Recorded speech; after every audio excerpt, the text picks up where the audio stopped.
नमस्कार, आज की बात में आपका स्वागत है। आज पेपर लीक के इशू पर जो आंदोलन चल रहा है उसको लेकर के कई सारी पॉजिटिव खबरें आई। कैबिनेट ने पेपर लीक के खिलाफ नए कानून के ड्राफ्ट को मंजूरी दे दी है। सोमवार को यह बिल पार्लियामेंट में पेश होगा।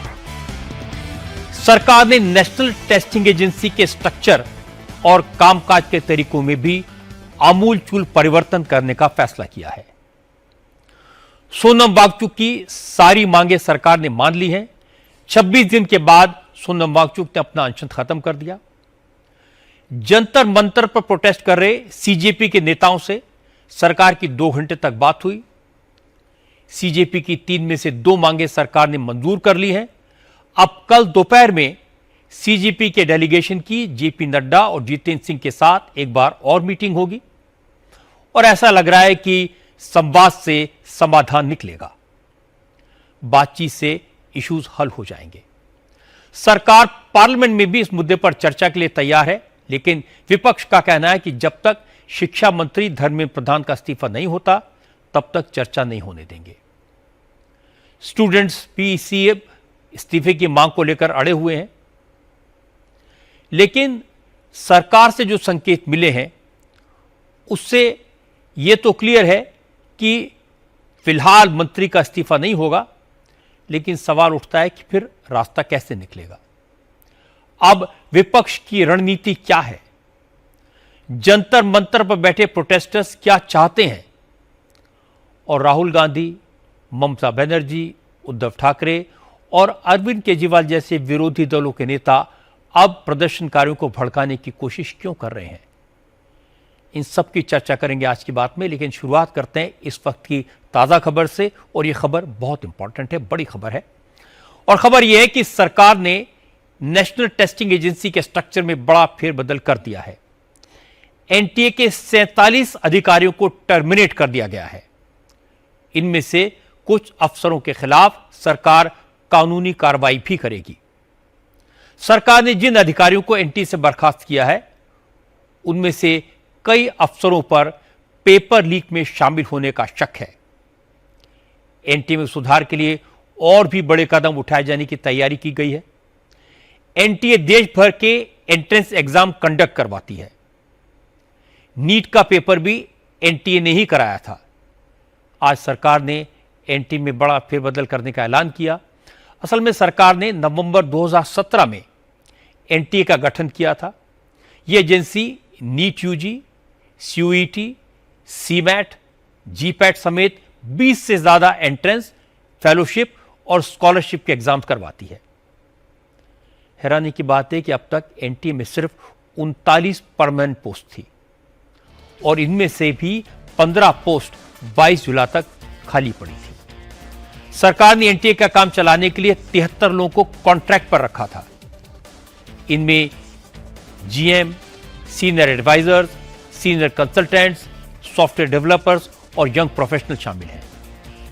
इससे पहले आज दोपहर में प्रधानमंत्री नरेंद्र मोदी की अध्यक्षता में जो कैबिनेट की मीटिंग हुई उसमें पेपर लीक के खिलाफ एक नए कानून के ड्राफ्ट को मंजूरी दे दी गई।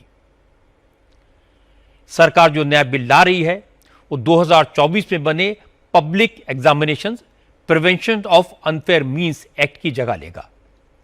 नए कानून में पेपर लीक के मुजरिमों को सख्त सजा देने का प्रावधान होगा, ज्यादा सजा देने का प्रावधान होगा। 2024 के कानून में पेपर लीक के दोषियों को 3 से लेकर अधिकतम 5 साल तक कैद की सजा दी जा सकती है, जबकि पेपर लीक का संगठित अपराध करने वालों को 10 साल तक की ही सजा का प्रोविजन है। अब जो नया बिल है उसमें 3 से 5 साल की सजा को बढ़ाकर 10 साल कर दिया जाएगा और संगठित अपराध करने वालों को उम्र कैद का प्रोविजन हो सकता है। मौजूदा कानून में पेपर लीक के दोषियों पर अधिकतम 1 करोड़ रुपए के जुर्माने का प्रोविजन है।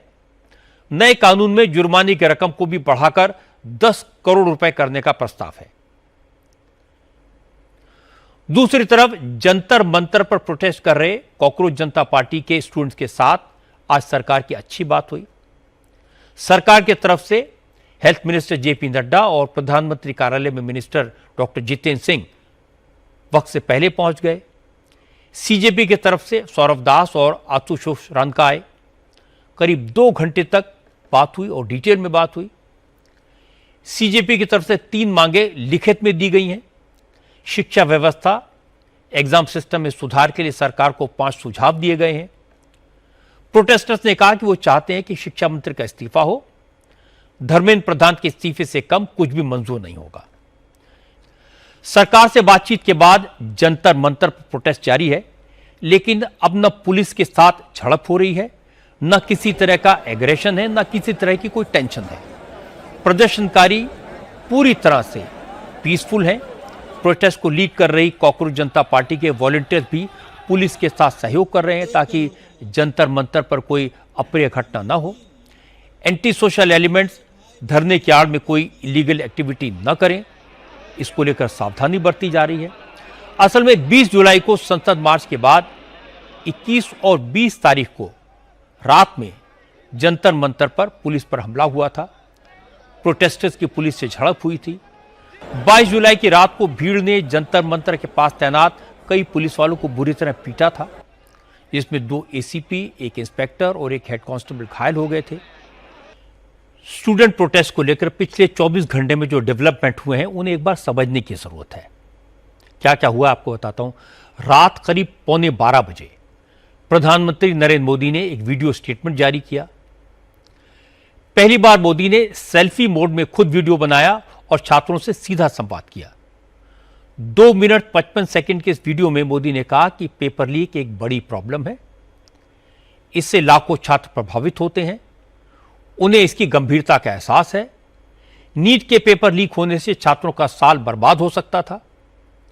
22 लाख स्टूडेंट्स के री एग्जाम कराना चुनौतीपूर्ण काम था, लेकिन उनकी सरकार ने चुनौती को मंजूर किया, बिना वक्त गवाए दोबारा नीट का एग्जाम करवाया और समय पर रिजल्ट जारी किया।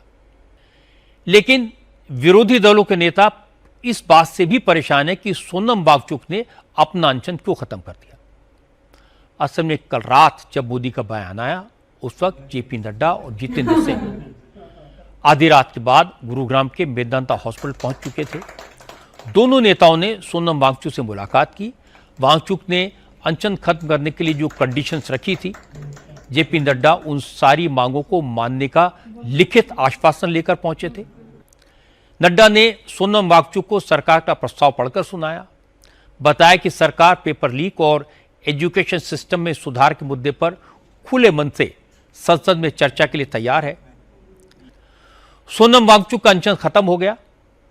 जंतर मंतर पर शांति है, लेकिन पार्लियामेंट में हंगामा हो रहा है।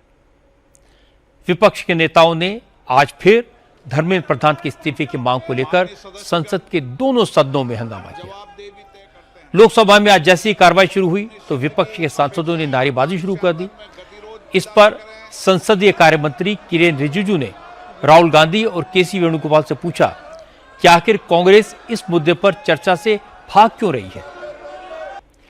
एनटीए को लेकर अब भी एक और बड़ी खबर आई है। नेशनल टेस्टिंग एजेंसी ने 47 अफसरों को बर्खास्त करने के बाद 4 जनरल मैनेजर्स और 16 यंग प्रोफेशनल की भर्तियां निकाली हैं।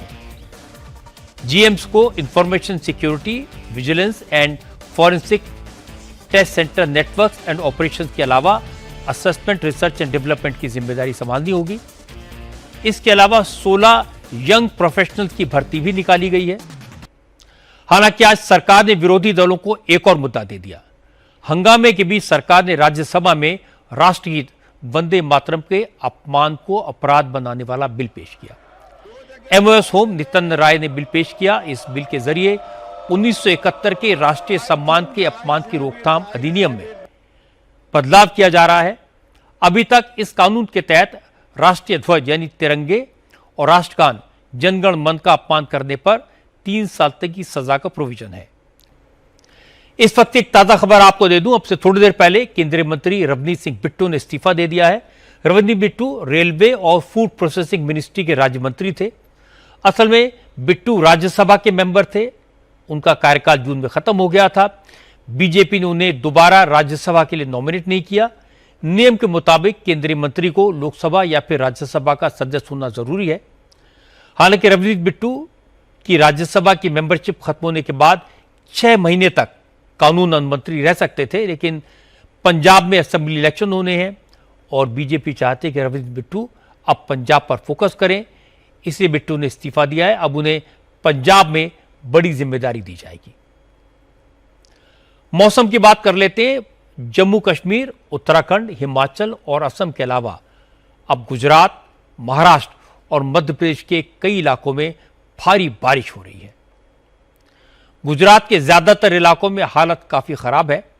अहमदाबाद, वलसाड़, सूरत, वापी और नवसारी जैसे जिले करीब करीब डूब गए हैं। हाईवेज बंद हैं। 48 घंटे से लोग गाड़ियों में फंसे हैं। रेल की पटरियां डूब गई हैं। नदी नालों का पानी शहरों में घुस गया है। गुजरात में पिछले 28 घंटे में 50 इंच से ज्यादा बारिश हुई। अहमदाबाद में पिछले 36 घंटे में 14 इंच बारिश रिकॉर्ड की गई। इसका असर यह हुआ कि रिहायशी कॉलोनियां पूरी तरह डूब गई हैं। अब आपको प्रेसिडेंट ट्रंप के टैरिफ की एक और नई बात बता दूं। अमेरिका ने आज भारत समेत 60 देशों से इंपोर्ट होने वाले सामान पर नया टैरिफ लगाने का ऐलान किया। अमेरिका के मुताबिक ये टैरिफ फोर्स्ड लेबर यानी बंधुआ मजदूरों से तैयार किए गए सामान का इंपोर्ट रोकने के लिए लगाया गया है। अमेरिका का नया टैरिफ आज रात 12 बजे से लागू हो जाएगा। असल में अमेरिका के सुप्रीम कोर्ट ने दूसरे देशों पर ट्रंप के टैरिफ को इलीगल कहकर खारिज कर दिया था। 60 देशों के साथ ट्रेड वॉर शुरू करने के साथ ही ट्रंप ने ईरान पर हमले भी तेज कर दिए हैं। आज लगातार 13वें दिन अमेरिका ने पूरे ईरान पर जबरदस्त बम बरसाए। अमेरिकी सेना की सेंट्रल कमांड का दावा है कि ताज़ा हमलों में उसने ईरान के military command control centres, drone storage facilities और कोस्टल सर्विलांस साइट्स को निशाना बनाया। अमेरिकी हमले के निशाने पर ईरान के खुरमाबाद, अहवाज, बंदर अब्बास और केशम आइलैंड थे। आज पुरी में भगवान श्री जगन्नाथ बहुड़ा यात्रा की शुरुआत हुई। 9 दिन तक गुंडीचा मंदिर में विश्राम करने के बाद महाप्रभु जगन्नाथ, भगवान बलभद्र और देवी सुभद्रा रथों पर सवार होकर श्री मंदिर की ओर रवाना हुए। इस यात्रा में देश विदेश के लाखों भक्त शामिल हुए। पूरा का पूरा पुरी शहर भक्ति के रंग में डूब गया। आज सबसे पहले पहंडी की शुरुआत हुई। पहंडी की रस्म के बाद गजपति महाराज दिव्य सिंह देव ने सोने की झाड़ू से छेरा पहरा की रस्म निभाई और इसके बाद भक्तों ने जय जगन्नाथ और हरि बोल का जय घोष शुरू कर दिया।